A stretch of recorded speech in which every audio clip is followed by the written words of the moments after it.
Que la paix soit surtout bien guidée. Ceci est une synthèse que j'ai souhaité faire pour faciliter les personnes qui découvrent mes publications sur la question de l'islam et de ses références. Bien sûr, j'ai voulu faire ça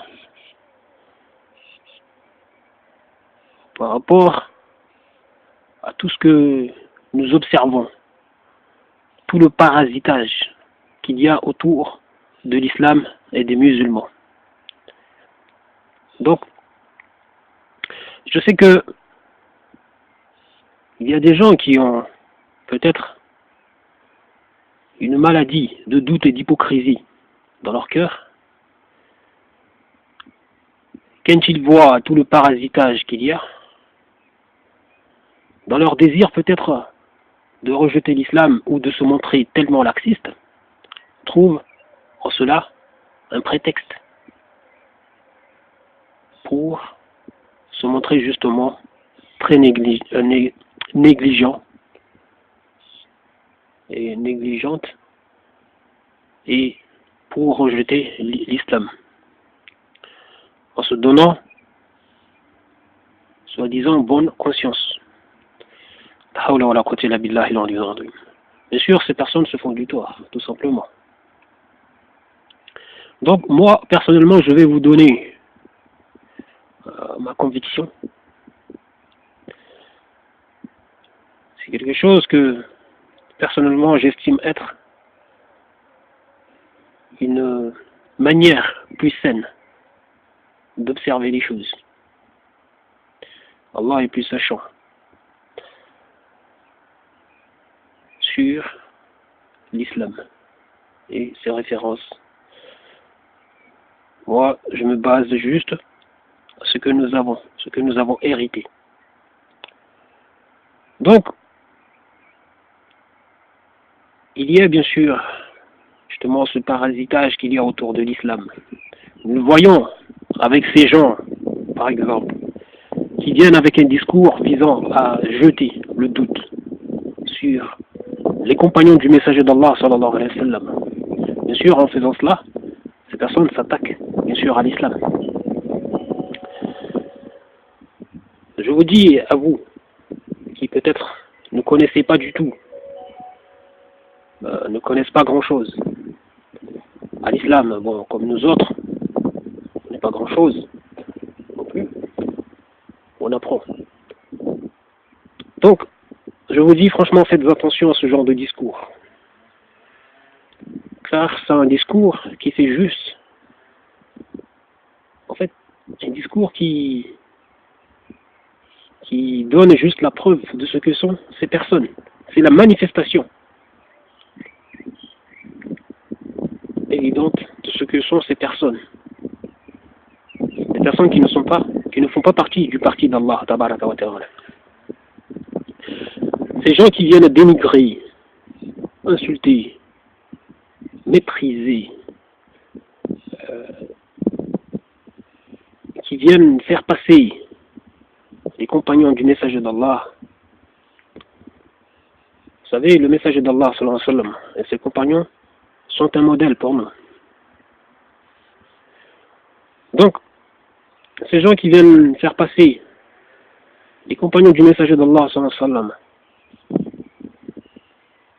pour des traîtres, des hypocrites, se montrent juste comme n'étant pas juste des alliés d'Allah. Vous comprenez? Se montrent juste comme ennemi de l'islam. Comment cela? Vous savez que nous n'avons pas vécu à leur époque. Il faut bien se mettre ça dans la tête. Voyons ce que Allah subhanahu wa ta'ala nous dit dans son livre. Et moi je vous le dis,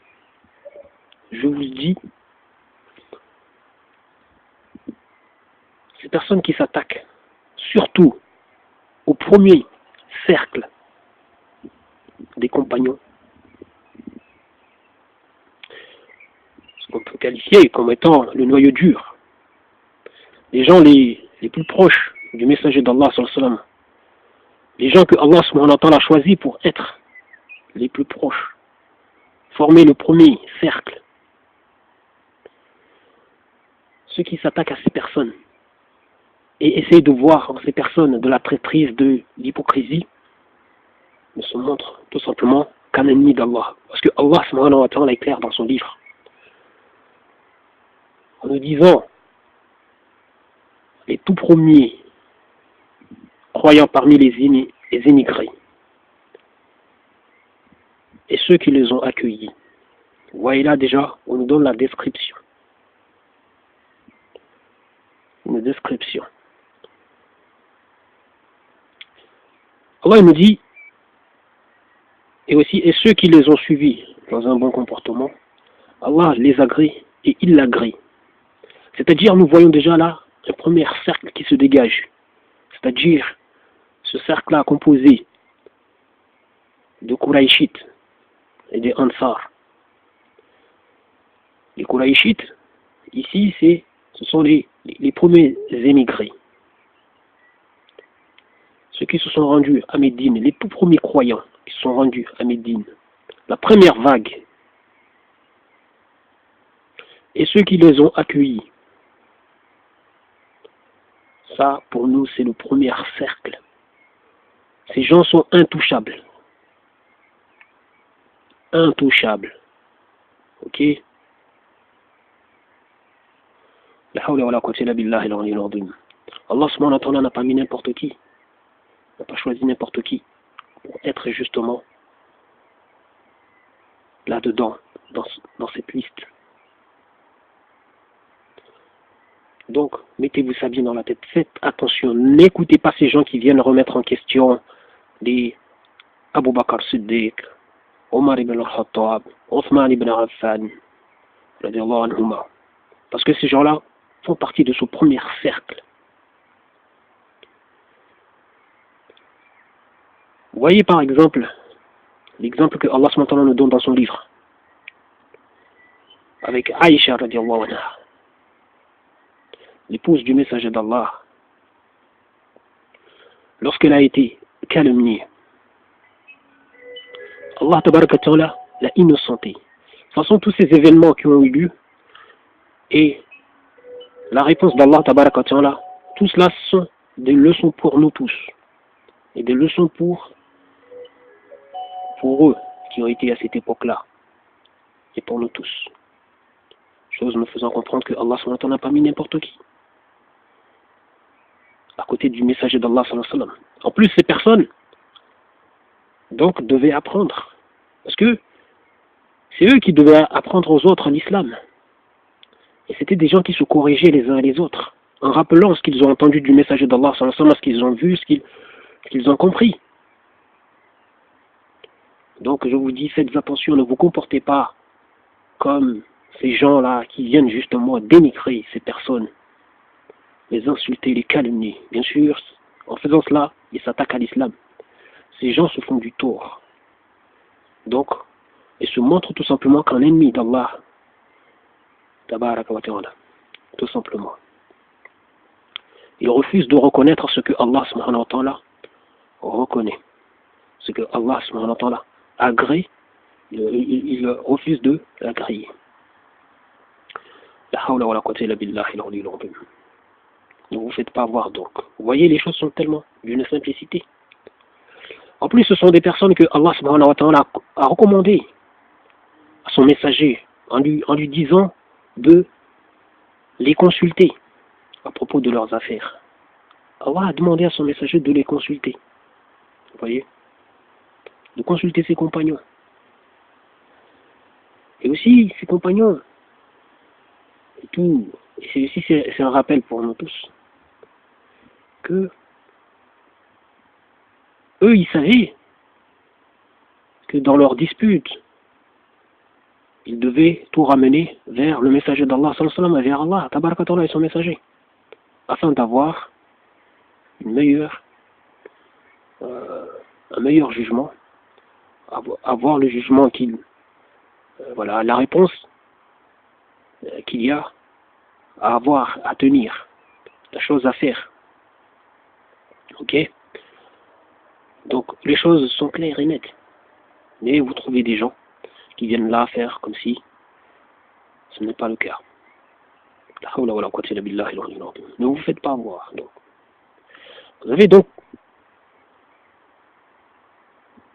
le parasitage aussi, et aussi sur le fait que nous voyons des gens venir justement remettre aussi en doute les hadiths. Là aussi c'est une attaque contre l'islam. Parce que ces gens savent bien que Allah il dit qu'il n'appartient pas aux croyants et à une croyante d'avoir une autre façon d'agir. Une fois que Allah et son messager ont décidé d'une chose. Donc dans notre vie au quotidien, encore une fois, on doit tenir compte de ce que Allah subhanahu wa ta'ala et son messager nous ont commandé. Donc on doit chercher à savoir qu'est-ce qui est commandé, qu'est-ce qui nous a été commandé. Ok? Donc nous trouvons par exemple, là il y a le mois de Ramadan qui arrive. Et pour établir justement le calendrier, pour savoir où se situe le mois de Ramadan, forcément on devait regarder du côté de la sunna. Parce que Allah subhanahu nous dit que le Ramadan est une prescription. Donc, et pour savoir, pour accomplir les choses, on a aussi besoin de justement de regarder du côté de la sunna, voir ce que faisait le messager d'Allah sallallahu alayhi wa sallam. Et oui, d'autant plus que Allah subhanahu wa ta'ala dit: ô les croyants, obéissez à Allah et obéissez aux messagers et à ceux d'entre vous qui ont reçu le commandement. Vous voyez là que, donc d'ailleurs, au passage, vous voyez aussi ces gens qui essayent qui cherchent à laïciser les croyants. Qui cherchent à laïciser les croyants, les musulmans. Or, vous voyez déjà là, par rapport au verset que je viens de vous rappeler, là, où Allah nous dit: ô les croyants, obéissez à Allah et obéissez aux messagers et à ceux d'entre vous qui ont reçu le commandement. Vous voyez. Et Allah, il nous rappelle bien, par rapport à cette obéissance qu'on doit observer. Allah, il nous fait voir une chose, il nous dit, par rapport justement aux hypocrites, il nous dit, ce sont des gens justement qui, lorsqu'ils sont appelés au commandement, lorsqu'ils sont appelés au Coran et aller vers le messager, donc ici, donc la sunna, au commandement d'Allah et de son messager, ces gens prennent la fuite. Ils prennent la fuite. Donc, c'est-à-dire, ces gens qui cachaient justement leur répulsion, leur haine de l'islam, leur dégoût pour l'islam, utilisaient leur sermon pour cacher tout ça, donc étaient des hypocrites. Allah les dévoile par leur comportement, la fuite. Oui, quand ils entendent qu'ils sont appelés au commandement d'Allah et celui de son messager, ils prennent la fuite, ils cherchent à remettre les choses en question, à discuter, etc. Donc, ils se montrent tout simplement, en fait, Allah les dévoile, montre que ce sont des ennemis d'Allah. Donc, et en plus, Allah, tabaraka wa ta'ala, nous donne encore une fois une précision là-dedans, en nous disant justement les personnes qui refusent d'aller prendre le jugement de son messager, le commandement de son messager. Ceux qui refusent, qui ne veulent pas de ça, qui rejettent, qui ne veulent pas suivre tout ça. Allah, il nous dit, ils ne font pas partie des croyants. Ils ne font pas partie des croyants. En plus, cette information renforce, je dirais, complète l'autre information que nous savons que ceux qui ne jugent pas d'après ce que Allah subhanahu wa ta'ala a descendu, et voilà les mécréants, les pervers, les injustes. Il y a beaucoup de gens qui cherchent à tromper les gens avec tout ça, qui protègent leurs gouverneurs, donc montrant qu'ils sont eux aussi, par leurs actes, en fait Allah les dévoile par leur comportement, en voulant disputer, alors que les choses sont d'une évidence, montre qu'ils sont des ennemis d'Allah, de manière claire et nette. On ne peut même pas les qualifier d'hypocrites, parce que l'hypocrisie, c'est une chose cachée, vous comprenez? Donc Allah nous donne les signes, nous montrant quels sont les gens hypocrites. Et là, quand on parle d'hypocrisie, c'est vraiment dans des choses justement qui annulent l'islam. comprenez, des paroles ou des actes qui annulent l'islam que tiennent ces personnes, mais par exemple en privé. Vous comprenez? Des comportements, voilà, par exemple, qu'on ne décèle pas en public. Mais ces personnes ont ces comportements-là en privé. Vous comprenez? Oui, c'est comme une personne qui a, parmi justement ces hypocrites, dans leur dégoût des œuvres islamiques et des commandements d'Allah Tabaraka wa Ta'ala, par exemple, c'est avec paresse et voilà qu'ils se lèvent par exemple pour aller accomplir la salat. Mais attention, il ne faut pas juger tout paresse comme étant, parce que en fait, du moins, on peut penser que c'est telle chose, tel comportement c'est de la paresse alors que ça n'en est pas. Vous comprenez? Mais la véritable paresse, donc, qui est liée justement au dégoût des enseignements d'Allah Tabaraka wa Ta'ala des œuvres. Donc les gens en fait s'obligent juste comme ça parce qu'ils ils ne veulent pas qu'on les juge. En fait, ils ont peur des gens, etc. Donc voilà, euh, s'obligent voilà, à accomplir juste comme ça pour en fait le regard des gens. Mais au fond, ils ont une répulsion. Ou quand ils tiennent leur discours en secret avec les gens, ils ont une répulsion. Voilà, en privé, tout ça. Donc, l'hypocrite, ici donc, ce n'est pas la personne qui fait des choses qui, voilà, des péchés, mais qui n'annule pas l'islam. Bien sûr, en fait, ça peut être vu comme une hypocrisie, mais en fait de sens juste mondain. Vous comprenez? Juste mondain. Mais c'est pas l'hypocrisie dont on parle, la véritable hypocrisie. Ici, qui est vraiment euh, qui est lié au dégoût justement des commandements d'Allah Tabaraka wa Ta'ala, de ses enseignements que ces personnes ont, mais cachent, voilà, comprenez. Et puis Allah les dévoile des fois, dévoile ces personnes. Lorsque c'est vraiment des personnes vraiment... Donc, quand une personne tient des propos déplacés, en fait des propos qui annulent l'islam, on ne peut pas dire que c'est un hypocrite. C'est que ça c'est les propos que tiennent ces personnes, c'est public. Donc là c'est juste le dévoilement. La personne donc nous montre juste que elle fait partie des personnes voilà, ennemies d'Allah, elle fait partie des kuffars. C'est tout, point barre. Donc faites attention à vos jugements. Donc revenons justement au hadith, donc je disais que, ah oui, pour finir justement par rapport au commandement, donc nous voyons bien que, en plus Allah il dit de ne pas prendre un autre allié en dehors de lui. Ok? Donc, ceux qui commandent, les gouverneurs, les commandeurs, tout cela, sont dans l'obligation de suivre, de faire suivre et de suivre les commandements d'Allah Tabaraka wa Ta'ala, de les appliquer. Parce que s'ils ne le font pas, ils ne font pas partie des croyants. Les choses sont claires et nettes. Donc tous ces gens-là qui essaient de les protéger, qui eux-mêmes se montrant en ennemis d'Allah, donc que les gens continuent à s'aveugler. Tous ces gens qui sont juste sur du folklore, mais refusent d'appliquer les commandements d'Allah Tabaraka wa Ta'ala, ne se montrent qu'un ennemi d'Allah. Point barre. Vous, si vous voulez vous aveugler comme eux, c'est votre affaire. Mais vous connaissez de toute façon le jugement. Les choses sont claires et nettes. Revenons sur les hadiths. Donc, même si par exemple nous voyons des hadiths où on nous montre un comportement par exemple d'une personne, comme je l'avais rappelé une fois, une personne qui a tenté de regarder le messager d'Allah dans son intimité, genre l'espionner. Il ne faut pas être embêté par le fait que ce hadith, cette information soit rapportée. Non, le problème n'est pas là du tout. Ce hadith nous montre juste qu'il y a des gens qui exagéraient dans leur comportement. Point barre.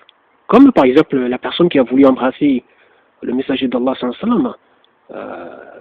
sur le ventre, en fait, a touché sa peau, la peau de son ventre. Donc,